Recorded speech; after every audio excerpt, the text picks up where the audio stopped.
So yeah, we can look through all the wonders of the world. I mean, they are wonderful.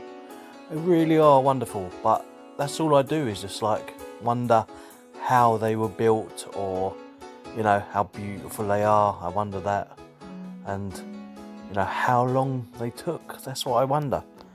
The real wonders of the world is like, what the fuck's the sun? Like, if you believe the mainstream narrative, the sun is, I don't know, 90 million miles away. Whoever verified that? And here you go, oh, trigonometry. You can't have trigonometry if you haven't got a geometrical sphere to measure it off. Because obviously the horizon is moving up and down, so that means that you haven't got the geometric sphere to measure off. You've got apparent horizon, so how do you know that you've even got the sphere to start with? That also applies with the moon. You can't measure the moon either, so you don't know how far away that is. That's 260,000 miles away. That's only assuming it's 260,000 miles when you've assumed the radius of the Earth. I mean, the Black Swan photo shows you clearly that if going by the Black Swan, the radius of Earth is going to be, say, 260,000 miles in circumference, in radius. So everything that has been measured before this, before the Black Swan image, is wrong. Other wonders of the Earth are volcanoes. Like, what the hell's going on there? I wonder about them. Natural wonders. I wonder how they come to the tectonic plates when that hasn't been verified. They're telling me the tectonic plates are moving. That is causing all the the cracking of the tectonic plates is forcing all this stuff out of the volcano. Like, whoever verified that there even is tectonic plates? There's nothing to verify that. That's just another thing, like the molten iron core. Who's ever been there to say that there is a molten iron core? In the fairy tale sphere, right in the middle, there's a core, a molten iron core.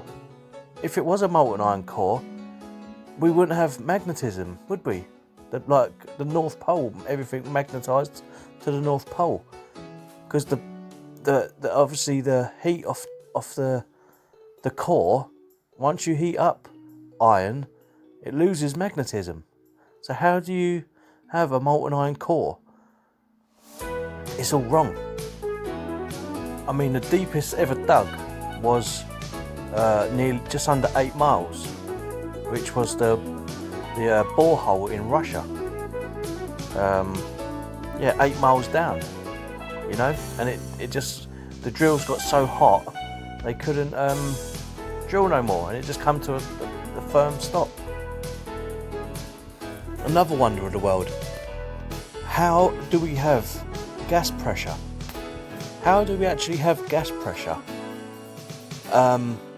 if gravity can't hold air down? Like, it lets helium go, but then they tell us that it holds the other air down, the rest of the air. That's just ridiculous. Air isn't bonded to each other, so single bits of gas doesn't bond to each other. They move freely and randomly wherever they want. So why would somebody be saying gravity holds them down? That's just ridiculous.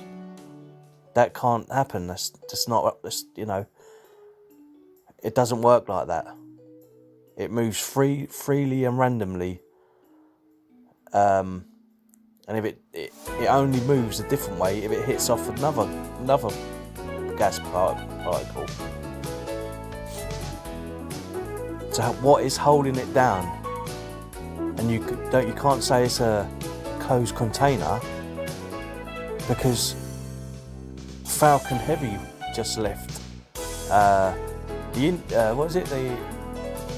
All these other spacecrafts are leaving for satellites, putting satellites up there and all the rest of it, orbiting, Earth and stuff like that. You got to get your stories right. You got to back your claims with evidence, and there is no evidence of this. How do you have gas pressure without a container? You can't. The clue's in the name: gas pressure. To press upon.